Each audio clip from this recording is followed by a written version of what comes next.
اور دیکھیے کہ یہ دنیا یہ فانی ہے، چند روز ہم نے یہاں رہنا ہے، ہر ایک کو موت نے آ لینا ہے، ہر ایک نے اپنی اپنی قبر میں جانا ہے کہ نہیں جانا؟ جانا ہے۔ تو اب دیکھیے نا، ایک معمول ہے اس دنیا کا، ایک دستور ہے کہ جب اس دنیا میں ہمارے سکولوں کالجوں میں مدرسوں میں امتحان ہوتے ہیں تو ہم اس امتحان کی بڑی تیاری کرتے ہیں۔ ہم کہتے ہیں یار گیس مل جائے پیپروں کا، سوالوں کا کوئی گیس دے دے تاکہ تیاری اور اچھی ہو جائے۔ ہم گیس نشان بھی لگواتے ہیں اپنے استادوں سے۔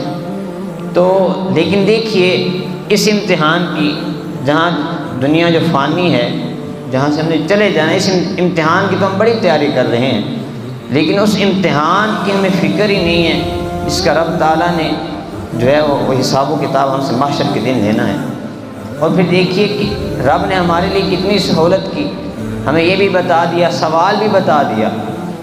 ادھر تو آپ نے محنت کرنی ہے، آپ گیس لوگوں سے منتیں کر رہے ہیں گیس بتا دو کون سا سوال آئے گا، لیکن رب یہاں جو ہے خود بتا رہا ہے کہ جب تم محشر کے دن میرے پاس آئے گا تو میں جو تجھ سے پہلا سوال کروں گا نماز کے بارے میں کروں گا۔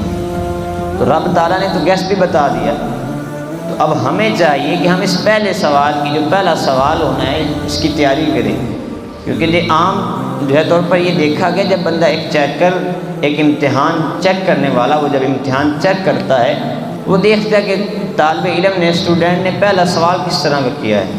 اگر پہلا سوال خوبصورت ہوتا ہے، پہلے سوال کا جواب اچھا ہوتا ہے، تو وہ آگے کوئی اتنا غور نہیں کرتا، بس چیک کرتا جا رہا ہے اور نمبر دے دیتا ہے۔ تو جب قیامت کا دن ہوگا تو جب وہاں ہمارا پہلا سوال اچھا ہوگا نماز، اور نماز پھر کیا ہوگی؟ نماز پھر برائیوں سے روکتی ہے، بے حیائیوں سے روکتی ہے، تو پھر بندہ بے حیائیوں سے بھی دور رہا ہوگا۔ تو جب پہلا سوال اچھا ہو جائے گا، اس کا جواب اچھا دیا جائے گا، پھر بندہ کامیاب ہو جائے گا۔ اگر اس امتحان کی تیاری ہوگی تو کامیاب ہو جائے گا، اگر اس امتحان کی تیاری نہیں ہوگی تو پھر بندہ رسوا ہوگا، پھر جو آخرت خراب ہو جائے گی۔